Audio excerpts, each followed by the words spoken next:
Welcome to Hope Lights the Night, a Giving Tuesday live event with Emily's Hope. I'm Angela Kennecke, and I'm so grateful that you're joining us. This live broadcast gives us a chance to tell you the story of Emily's Hope, the impact that we're making to prevent substance abuse, as well as to help those with substance use disorder. I want to kick off the night by telling you about our goal, and it's a lofty one. We hope to raise $10,000 tonight. We are about 25% toward our goal, but I have some exciting news. Salmon's Financial Group, who is a big supporter of Emily's Hope over the past several years, has contributed $5,000 on this Giving Tuesday and will be matching your donations up to $5,000. We want to extend a huge thank you to Salmon's Financial. We really appreciate you. And so now is the chance to double your donations. Now is the time during this live Facebook broadcast to either text your donations, text Emily's Hope to 53555, or you can just take the link here to Give Butter and donate that way as well. The link right there online under this event. We really appreciate your donations. We have another extra incentive as well for your donations on this Giving Tuesday. During this live broadcast only, for every $50 donation, we will give you a pink Emily's Hope t shirt. These t shirts are really popular. People really do love them. They have our Emily's Hope logo on them, and we'll send those out to you if you donate $50 right now while we're broadcasting live. And if you donate $200, we will send you our Emily's Hope, a set of our Emily's Hope children's books. We have several of these books from first to fifth grade. It is a comic novel for fifth graders, and they're good for your children or your grandchildren. It teaches kids how to protect their brains and their bodies and the dangers of substance use. So we'll send that to you for a $200 donation during this live broadcast only. I want to talk to you a little bit about why we're here tonight. And I have to get serious for just a moment because this is a very serious issue and a real problem that has affected so many lives. In the last 12 months of the reporting period, according to the Center for Disease Control, we've lost more than 112,000 people to what the CDC calls overdose. About 80% of those are caused by the illicit substance fentanyl, which is a synthetic opioid being laced in many drugs, and it's killing people at an alarming rate. Now, if you think about that, that's 307 people every single day dying of overdose or fentanyl poisoning. That's one person in less than 5 minutes. If we're on this broadcast tonight talking to you for an hour, 12 people will have died. So, this is an urgent problem. We are doing everything that we can at Emily's Hope when it comes to prevention, when it comes to getting people help, and when it comes to awareness and reducing the stigma. I want to tell you a little bit more about our initiatives at Emily's Hope. We offer treatment scholarships through the Avera Addiction Care Center, and to date, we've helped more than 200 people go through treatment. I'm going to go into more detail about that a little later in this program. We also have an Emily's Hope support group, and that is for people who've lost a loved one to overdose or fentanyl poisoning. Right now, we have a group of about 15 moms in that.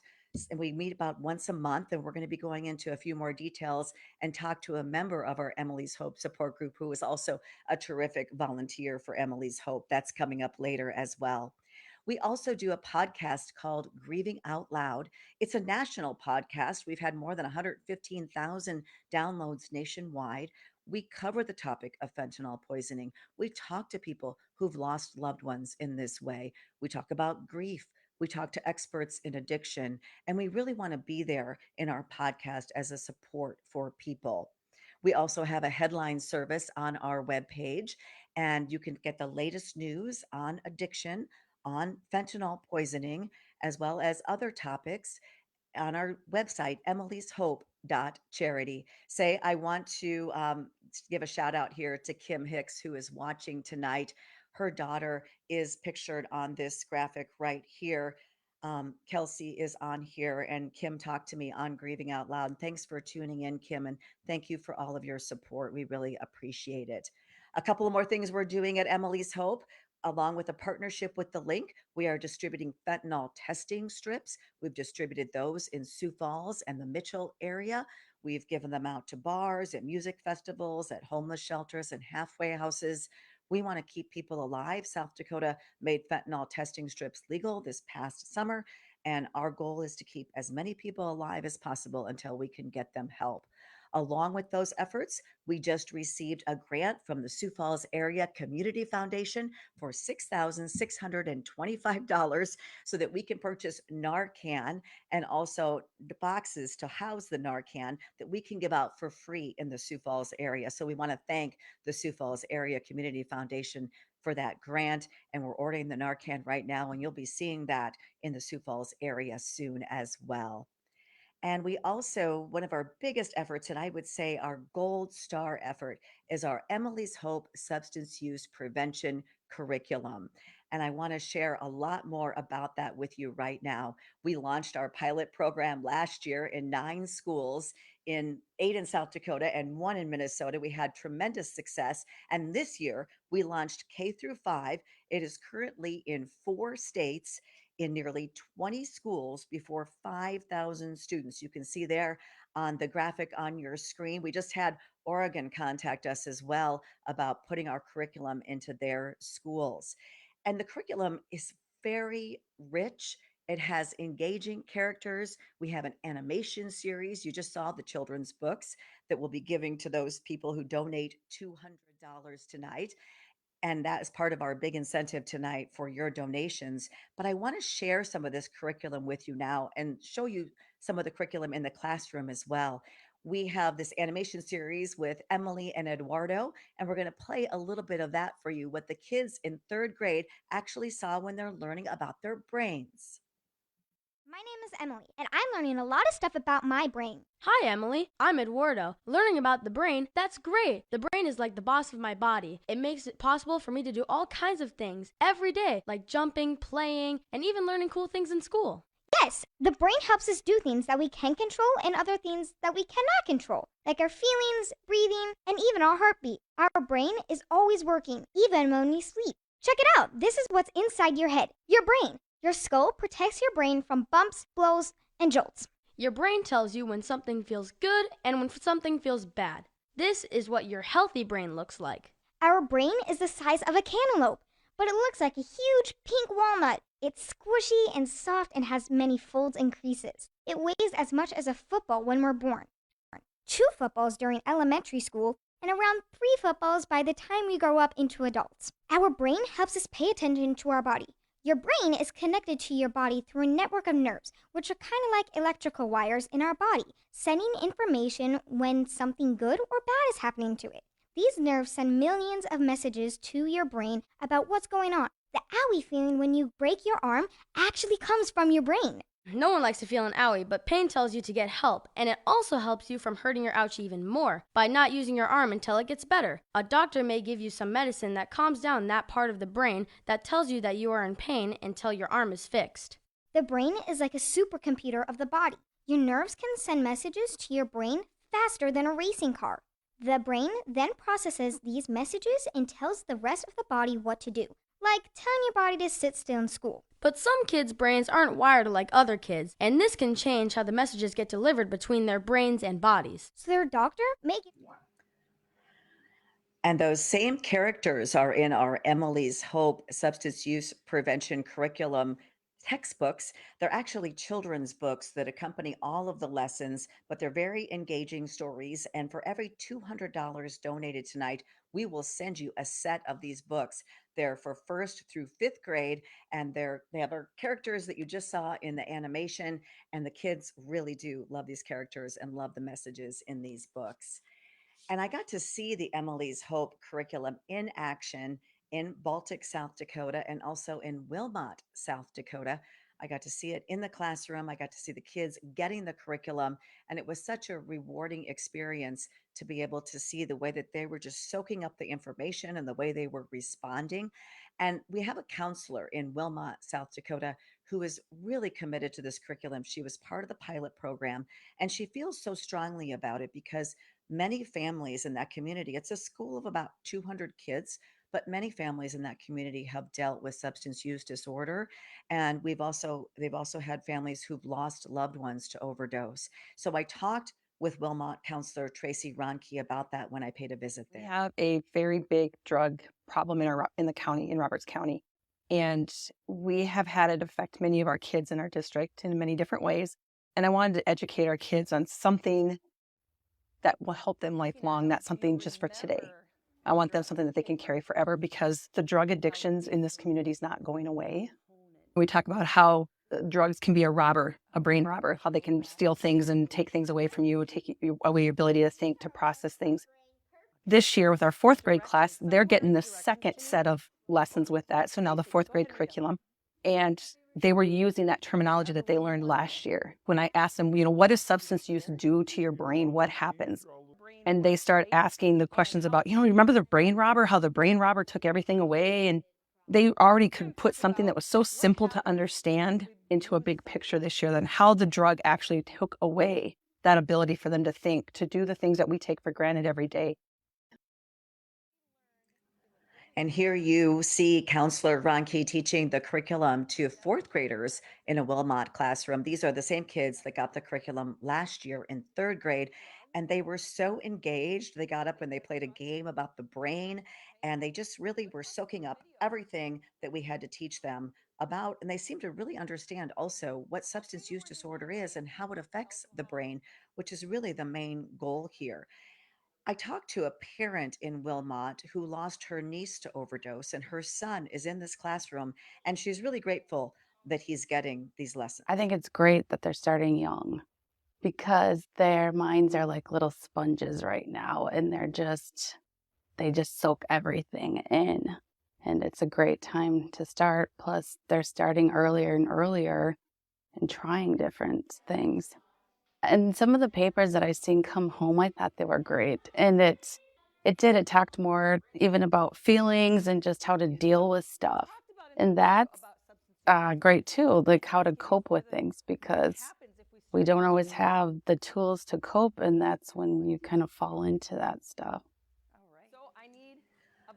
Well, here at Emily's Hope, we really believe that prevention is the key to stopping the overdose crisis that we're seeing in this country. We have to teach kids, starting at a young age, how dangerous substances are out there. And they need to know the difference between medication and candy. They need to know who a trusted adult is. And they need to understand that they can't take anything from anybody other than their trusted adult. And those are some of the main themes that we start as early as kindergarten. And Counselor Ronke agrees that we need to start at a very young age with these messages, and research backs her up. I think the more we tell them, and especially when you're young, your brain is so ready to learn when you're little.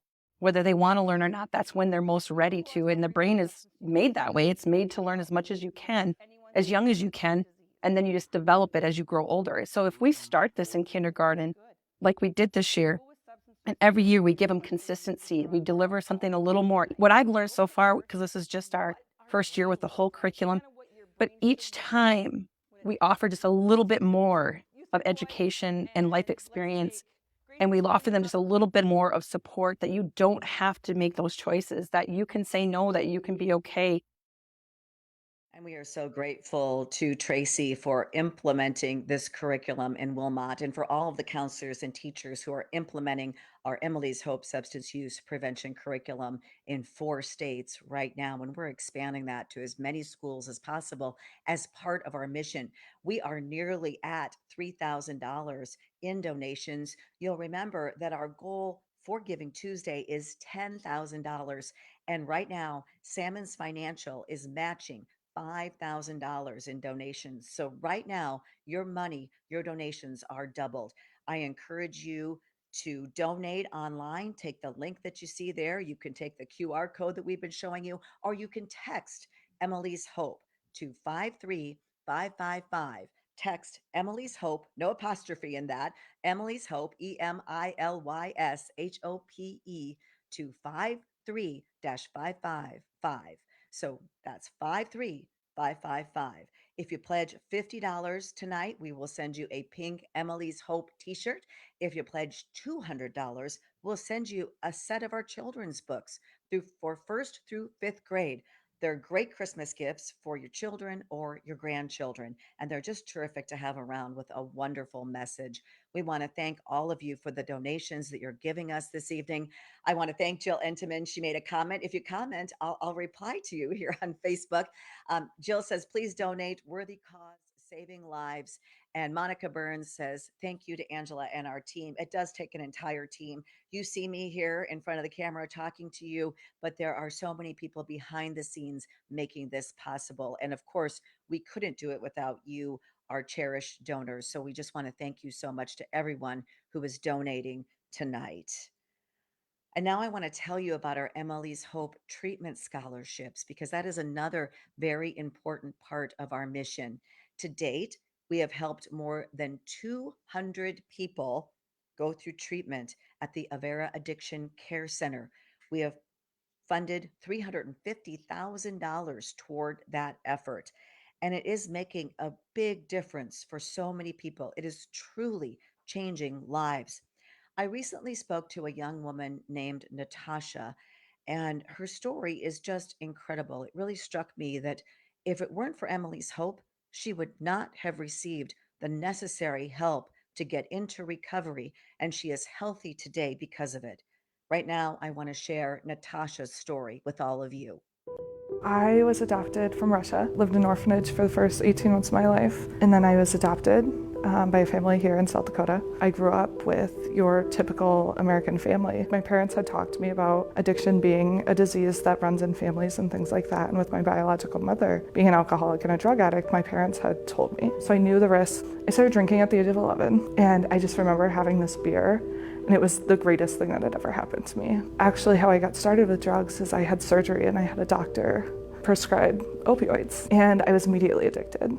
There was a girl that I went to school with. Her mom had some sort of painkillers for a back problem or something, and she would just bring them to me. It went on for about 6 months, and then a couple years ago, I had surgery again.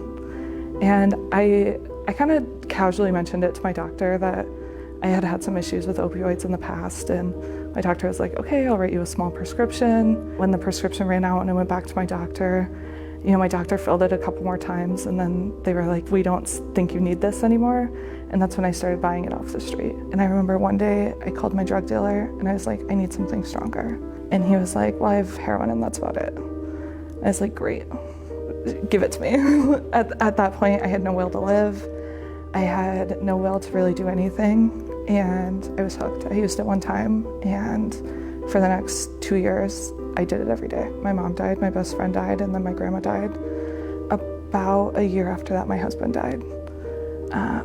And so in that year, it was just loss after loss. I didn't know who to turn to. I tried to do it on my own. I tried the cold turkey. I tried to stop. I wanted to stop, and I just couldn't. One day, I called, and I was like, hey, I need help. I don't know what to do. I don't know what the next steps are, but I can't live like this anymore. And a week later, I went to inpatient treatment. I remember laying in the detox portion. I felt like I was dying. I felt like my body was on fire. I felt like I couldn't think straight. All I wanted was to get high. I had never wanted something so badly. I wouldn't wish that feeling in the way that it felt being in the detox part of it on anybody. I mean, it was horrible. Then I started going to groups, and I started hearing about other people who had been where I was. And I realized that while I felt so alone, it wasn't at all. There were people that knew what I was going through. There were people that had gotten better. And that was the first time in my life that anybody had acknowledged that it was a disease, that it wasn't something that I could just stop. It wasn't just a choice that I was making every day. So I was officially fired 10 days after I went to treatment. And I went to my therapist and I told him that I didn't think I could be there anymore because I couldn't afford it. It was when the Emily's Hope scholarship was brought in, and they covered that payment of my insurance premium to allow my insurance to continue to pay for that final month that I was in treatment. So if I hadn't gotten the Emily's Hope scholarship, I would have left. I would have left treatment. And I don't think I would have stayed sober. I think looking back at it now, the work that I did in that final few days there was life-changing. In the last year, I've lost 6 of my friends to drug overdoses. And a lot of it comes down to just treatment not being accessible, the care that they need not being accessible, and not knowing where to turn. I think so often when we talk about addiction, we're looking at each person as an addict, and I think it's time that we start looking at people as people. And to know that it could be, your brother, your sister, your neighbor, your doctor, could be struggling with something, and knowing that there's programs whose sole purpose is to help people is truly life-changing.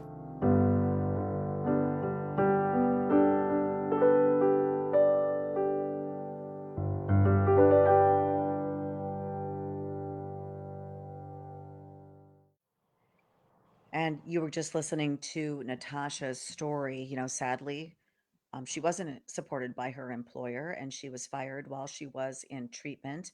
Emily's Hope was there to offer her a treatment scholarship so that she could complete her treatment. And because of that, she is telling her story. She wants to help others and she is giving back in the way that she can by sharing her story. We want to thank everybody who is donating tonight. We have a goal of $10,000. We are a little more than 25% there. We have raised about $3,000 so far, but we still need your help. So we are hoping that you will donate tonight. We have a couple of different incentives. We have our pink Emily's Hope t shirt for every $50 donation that we will send out to you. And for every $200 donation, we will send you a set of our Emily's Hope substance use prevention curriculum books for grades 1 through 5. And they're very engaging books, and you can give them as Christmas presents this year. So we want to thank everyone who has supported us. Hi, Marie. Marie Fry says hi. Kylie Hansen says, love you, Natasha Combs, and thank you, Natasha, for telling your story.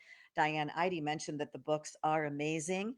And Carol Daly, who is a teacher who helped us develop the curriculum. Thank you, Carol. She says the curriculum is age appropriate, valuable, and necessary for students. Hey, we have gone past the $3,000 mark.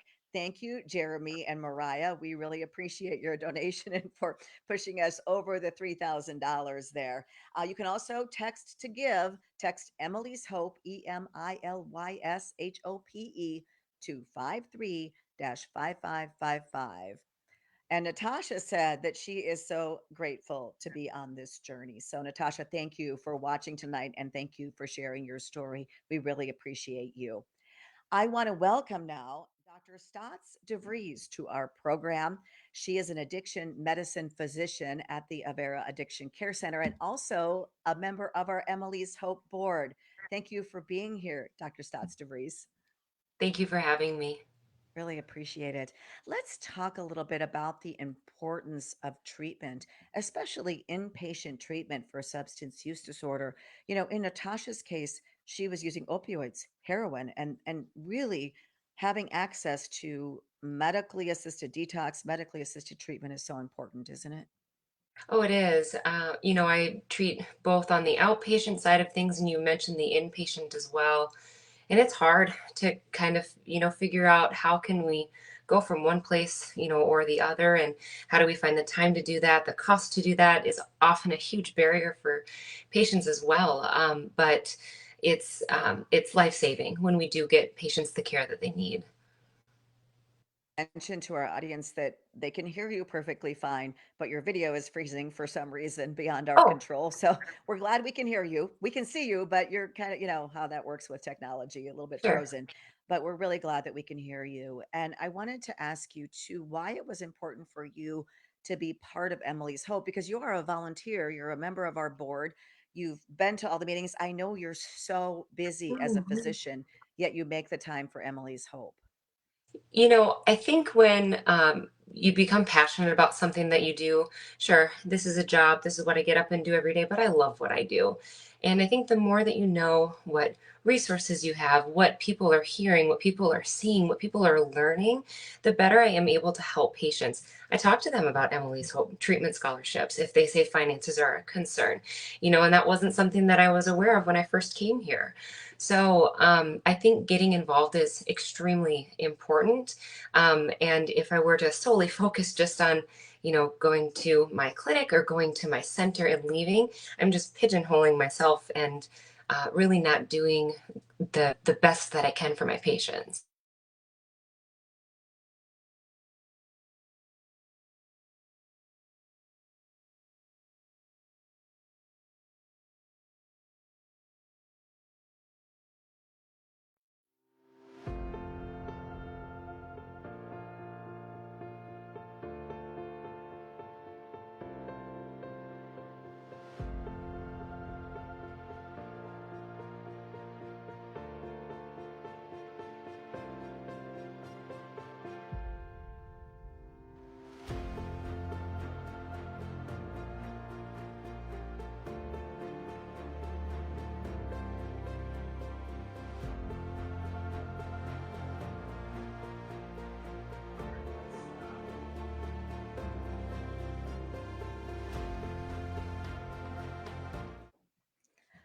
Well, welcome back, Dr. Stotz DeVries. I think we've got the glitch out of your audio, your video, so we could hear you the whole time, but your video was freezing. So, oh, technology, gotta love it when it works. It's great.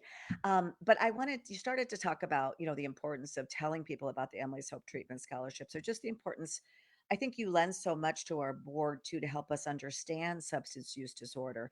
What would you say are the biggest misconceptions around it?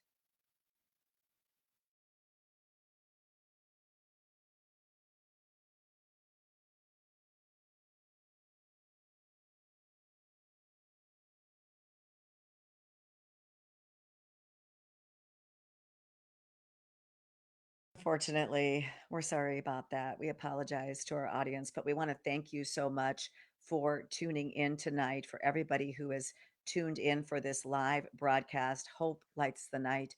We call it Emily's Hope because we want to bring hope to as many people as possible. We want to bring hope to people struggling from substance use disorder. And we want to bring hope to the future for children because we want them to get our Emily's Hope substance use prevention curriculum. And Dr. Sastavries, can you hear me okay now? I can. Okay. All right. We got you back. We got your video. We got your audio. You can Great. you can see the number of people that have been helped. I was asking you about misconceptions around substance use disorder. Can you talk a little bit about that? So many that it's a choice, that I can white knuckle this on my own, that why can't I just stop? I can just have one. The list is unending, and I think when you really start to conceptualize this illness for what it is, which is it's a disease, and we've shown that it's a disease, and then you can treat it with our. I always tell my patients with our FDA approved medications that we have help, we have hope, we can do this. And I'll say it like I'm a broken record. Please don't white knuckle this on your own. Let me help you. If you're struggling and you come and you've recently used, I don't care. That's what I'm here for. So I think it kind of gets turned into this kind of choice is what people kind of start to feel like it is, but it's really an illness, and that's what we need to see it as, and that's what we need to treat it as. I want to share a comment with you. We're going to be bringing you Kylie's story in just a minute, but she says Dr. Stotts is a wonderful doctor who helped me immensely while I was at AACC and after. Thank you. So Kylie wants to thank you for all of your help. I'm sure all of your patients feel that same way. I want to thank you for partnering with Emily's Hope and for all that you do to make a difference every day in the lives of people suffering from substance use disorder. Thank you, Angela, and thank you, Kylie. Thanks. All right. Well, let's take another look right now at our donations. And I want to remind you that you can text to give, text Emily's Hope to 53 555 right now for your donation. We're still at $3,045. We have a ways to go to get to $10,000, which is our ultimate goal tonight. We want to thank everyone who has jumped in to help support us this evening. We want to thank everyone who is tuning in to watch this live broadcast. Hope truly does light the night. And tonight we are extending Emily's hope to everybody out there, everybody who hears this message. And we want to thank everyone for your donations. We want to remind you that if you donate $50, you will get an Emily's Hope pink t shirt. And that's only during this broadcast for that $50 donation. Or if you donate $200 during this broadcast, you'll get a set of our children's books for our Emily's Hope substance use prevention curriculum. That's first through fifth grade. Well, I was talking a little bit about Kylie a moment ago, and she was thanking Dr. Stock DeVries for everything that she did to help her with treating her substance use disorder. And Kylie is another one of our recipients of an Emily's Hope Treatment Scholarship. I had the chance to speak with her and her mother, Dawn, because this disease of the brain impacts everybody in the family, everybody, friends and family. And I think Kylie's story is extremely compelling. And I want you to hear that right now. At the age of 13, I started drinking. The very first time I drank, I got so drunk that I blacked out. I was 16 years old when my brother passed away from a motorcycle accident. My mother took it very hard. I was worried about her, and I just never dealt with the fact that she was abused when she was younger. I just couldn't even face it, not realizing what that was doing to her. And I just was shocked when I found out how much she was drinking. I had no clue. My mother, I've had to call her so many times in the middle of the night to come and help me. She's just been terrified to lose another child. I've driven drunk so many times. I got 2 DUIs back to back. I spent 20 days in Sturgis jail. I was doing cocaine and mushrooms, and it's just shocking to me that I even would do that when I know all the dangers of fentanyl now. I've been diagnosed with something called cannabinoid hyperemesis syndrome. When I was heavy into addiction, my daily life was just sick every single day. Long-term daily marijuana users develop something, and it's in cycles where you throw up and it's nonstop. Every time we would try to do anything as a family, she'd be sick, and she'd come with us, but she didn't feel good the whole time. My family, I hurt them by being sick. I become very angry and hurtful, say very hurtful things that I can't take back. It's hard, very hard to watch. You can't protect him. You're taught to protect your child, and you can't. One day I woke up August 15th, 2022, and I just said, I don't want to live like this anymore. And I'm like, if I'm gonna feel like death, then I would rather die than feel this way. But I chose to live. So I called my mom and I said, Mom, I'm ready to get help. And an hour later, she took me to Sioux Falls, and it's almost like the rest is history because everything just fell into place. And I wound up at one of the best places, the Avera Addiction Care Center. She was ready to go. As a nurse, I'm telling people all the time about how wonderful this place is. It's amazing. All because you have kept your daughter alive. On the wall, they have her palette and her picture and her story, and it was amazing to hear that and all the great work that has come from her tragic death. And when I was at the Avera Addiction Care Center, I was gonna lose my insurance, and I was really scared that I was gonna get kicked out of there. So Emily's Hope paid for my Cobra so that I could remain in treatment. And I'm so thankful for that. And it just took all the worry away too, because I was so scared. I think I probably would have given up hope. I like to say this is life or death for me, and I probably would have died. And my family is the biggest support system I have, and I just don't know where I would be without them. They even went to the Addiction Care Center and went to the family days and took 16 hours of classes to help better support their loved one who is an addict. And Emily's Hope helped paid for that too. I have hope, lots of hope. I have my daughter back. The daughter I knew at 13 because I've not known her in all these years without her addictions. And just being proud of myself, because it does take work every single day.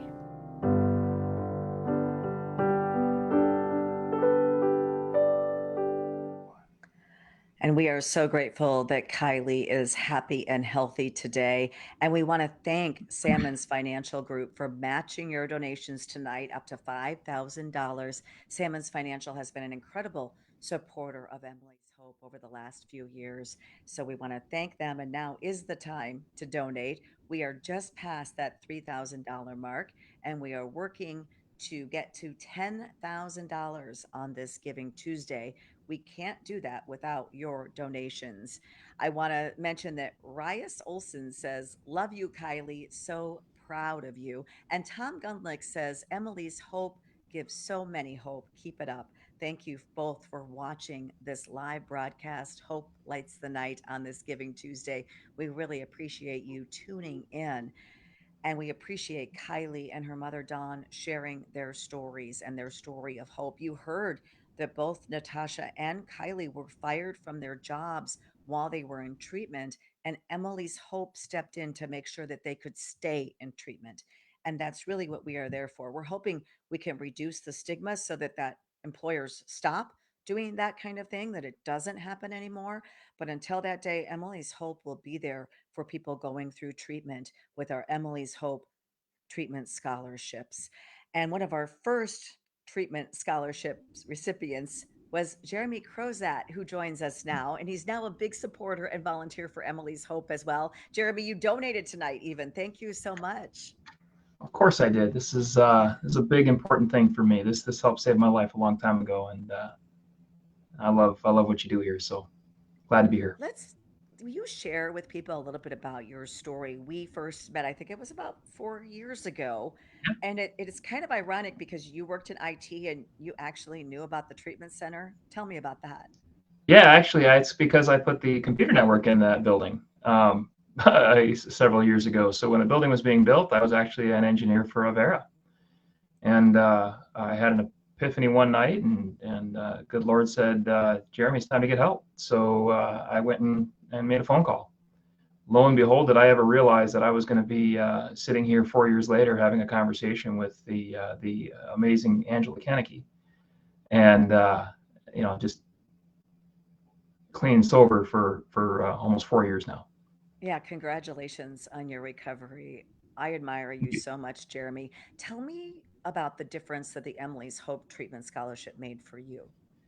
Yeah, I mean, when you go through something like this, I mean, you know your life is about to change, but you don't realize it until you start walking through the steps. And unfortunately, a lot of people that are in recovery aren't in the most great financial position, I should say.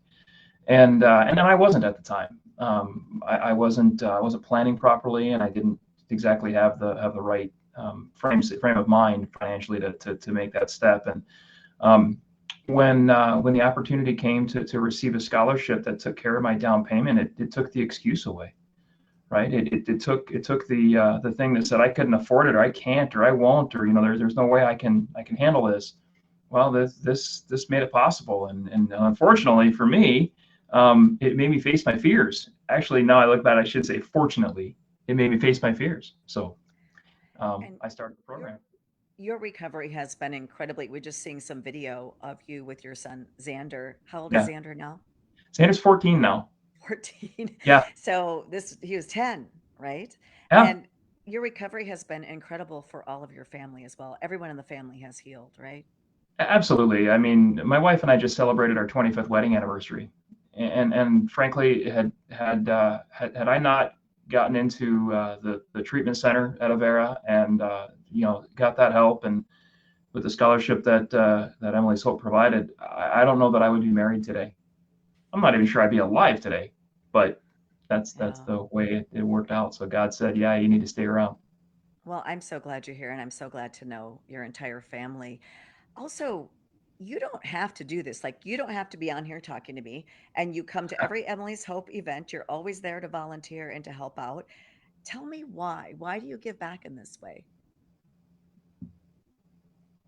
There's a calling, and I think our doctor friend that was on earlier kind of mentioned it too. She's got a passion for it. I think I feel a sense of obligation to help the next person in line.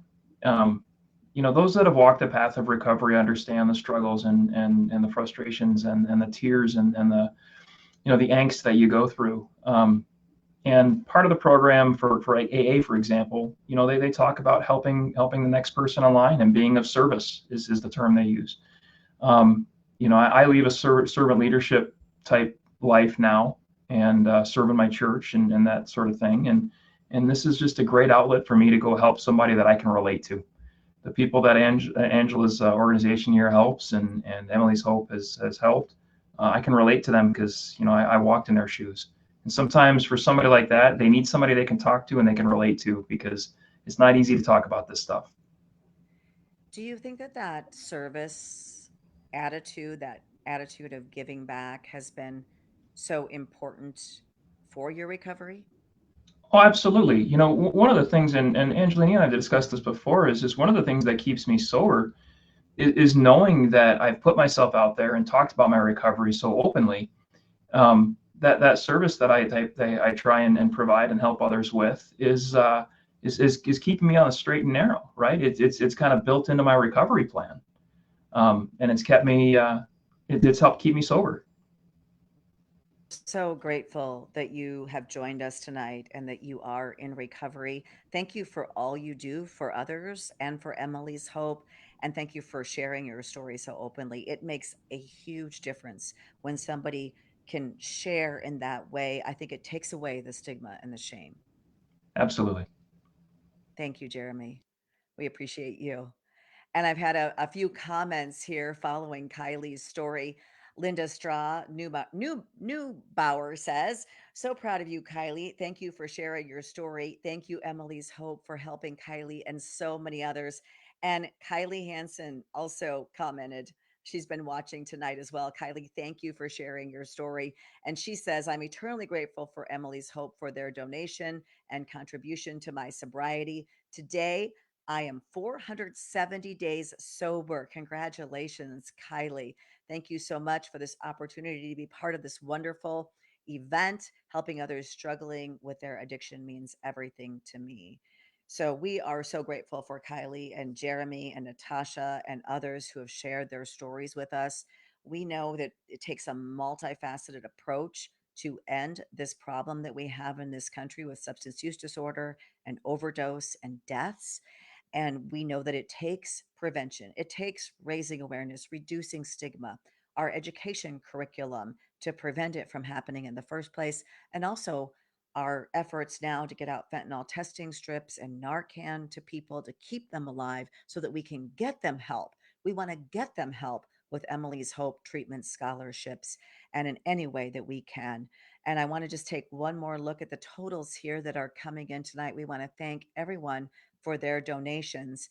We're still at $3,045. That hasn't changed in the last, I don't know, 10 minutes or so, but we would really appreciate it. Whatever you can give, if it's $10, your donation is matched. It becomes $20 tonight, thanks to Salmon's Financial, because Salmon's Financial is matching your donations up to $5,000. So you don't have to donate 50 or 100 or 200. If enough people donate a small amount, we will reach our goal with no trouble at all. And Giving Tuesday, it's the evening. We have until midnight tonight, but really, we'd like to raise the amount during this broadcast. And we have an extra incentive if you donate right now during this live broadcast, Hope Lights the Night. For a $50 donation, we will send you a pink Emily's Hope t shirt. And for a $200 donation, we'll send you a set of children's books from our Emily's Hope substance use prevention curriculum. They are first through fifth grade books. They have colorful characters and a great message teaching kids how to protect their bodies and their brains. We want to thank everyone who has stepped up and donated tonight on this Giving Tuesday. It is such an important day for all charities. And here at Emily's Hope, those donations go twice as far thanks to Salmon's Financial, which is matching your donations today up to $5,000. So if we can get $5,000 donated, if we can get another just under $2,000 donated tonight, we'll have reached our goal of $10,000. And I don't think that that should be that difficult to do if you find it in your heart to give back to our cause. We've been bringing you all the stories tonight. The children that we're reaching with our Emily's Hope substance use prevention curriculum, the adults that we're helping to treat with our Emily's Hope treatment scholarships. But that is not all that we do. We also offer support to people who've lost a loved one to overdose or to fentanyl poisoning. And I'm going to get into that in just a minute.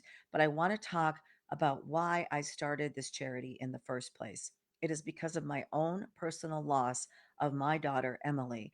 That's Emily when she was born in 1997. She actually was on the news. I was working as an evening anchor for a TV station, Kello, that year, and she was on the news as a newborn. And that's her on her first birthday.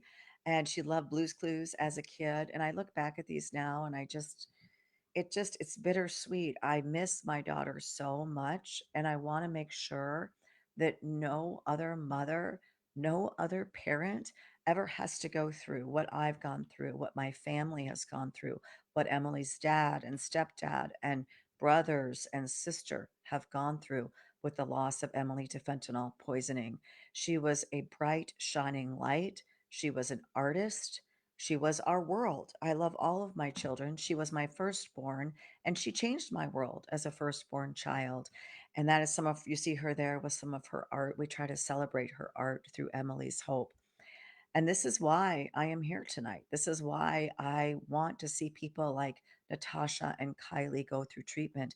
I don't want their mothers or their families to experience what my family has gone through. Sadly, there are too many of us in the position that I'm in right now. There are 112,024 deaths in the last 24-month period reported to the CDC. Fentanyl is the number one killer of young people ages 18 to 45. Did you know that overdoses among teenagers have doubled in the last 3 years? I don't want to keep repeating these numbers to people. I want to see these numbers come down. And I will continue to talk on Giving Tuesday and any chance that I'm given about this. I will continue to share my daughter with the world in hopes that people see that these beautiful souls are being lost to overdose. Whenever I show people these photos that you see here on your screen right now, I always tell them to think about the lost potential, to think about the number of books that will never be written, businesses that will never be started, music that will never be written. That's what I see when I see these beautiful young faces because it is mostly young people who are dying during this drug epidemic. And we have to stop it. I think the ways to stop it are through prevention, harm reduction, and treatment. And we are going to continue to do all of those things here at Emily's Hope. One of the things we do is that support group that I started to tell you about. And we have about 12 to 15 moms that come to our support group once a month. And one of those mothers and a fantastic volunteer for Emily's Hope, Diane Idy, is joining me now. Diane, thank you so much for joining me this evening. You're welcome. Thank you for having me. Thank you for being part of the support group and for being part of Emily's Hope. I am so grateful for you. Can you tell me why you're here? I lost my son about 2.5 years ago to overdose. And soon after that, I had a conversation with you. You helped me immensely in those first few weeks. And I remember you asking, well, maybe you could help with Emily's Hope. And at first I was like, I don't know about that. But I did. And I'm thankful. I'm thankful for you. I'm thankful for everything that you do and Emily's Hope does. I remember you and I were having a conversation, and I said, "Is there support groups for people that have lost children or loved ones to this?" And you said, "No, we should start one." So we did. We did. And tell me why you think it's so important we have a support group. I mean, this is a very stigmatized death as well because people judge people who have ingested drugs, whether they were experimenting or whether they were suffering from substance use disorder or addiction. And it can be really hard to talk openly about that. It is. And even, a lot of our moms, like myself, went through 10 years with Trace of trying to be sober and the ups and the downs. And I don't think you really understand that unless you've been through it. You also don't, as a society, get a lot of support when you lose your son or daughter to overdose or fentanyl poisoning. So I think that's where the support group comes in because we all understand what we've been through. There's no judgment. We're there to try to take away the stigma and do the education and just be there for each other in a space where a lot of moms don't feel they have that support anywhere else. Yeah, I agree. And I feel like I know Trace. I'm so sorry for the loss of Trace. And I know you went through so much with him when he was struggling with addiction. And you always have hope that they're going to recover.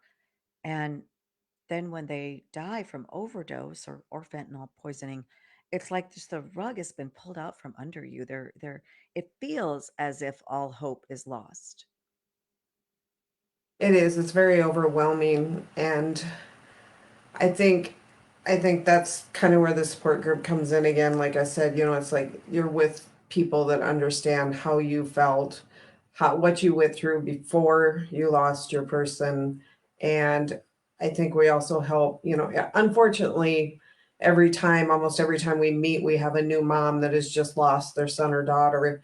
And I think we kind of help them navigate that path because it's so overwhelming in those first few months. I mean, the fog is terrible and it's hard to get past or even know what to do next. And their grief is so raw and open. And you and I both remember feeling that way in the early days. And I have to say, the thing about grief is it never goes away, but it maybe becomes easier to carry, right?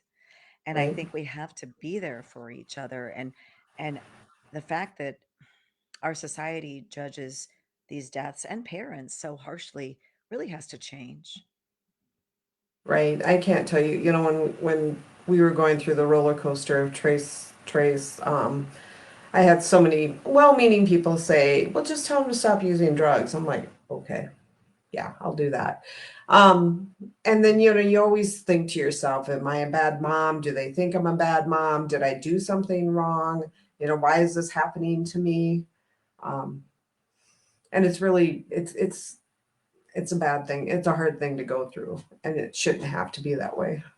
Right. People don't really understand the hold that substances have on the brain, how they hijack the brain, and how your loved one is basically robbed from you if they are suffering from substance use disorder. I mean, we also have parents whose kids were just experimenting and bought a pill off Snapchat and died.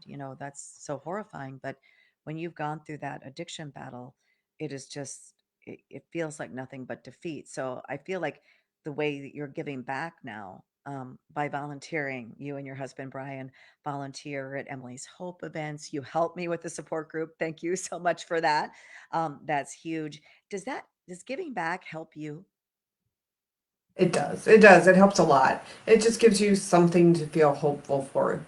It gives you something to look forward to, and it just kind of gives you that anchor when you're trying to get through your day. Right. And I do feel like I know Trace because in the support group, we share stories of our children. We share objects or things that they did or things that were important to them. And I think that's so important too, that we keep the memories of our kids alive. Right. I mean, just last time we met, we had the one mom say, that the support group really helped her because it was the only place she really got to talk about her son. And I just, keeping the memories alive and remembering the good things as well as the bad things and remembering the funny stories and the heartfelt things that they did, you know, for us when they were alive. It's just, I think it's really important. Yeah, I think it is too. Well, I want to thank you so much for joining me this evening and for all that you do for Emily's Hope and for just being really a rock in that support group for other moms. You have been so helpful. I've watched you relate to other moms, and it's not just for moms, by the way. We have information on our support group at emily'shope.charity on our website.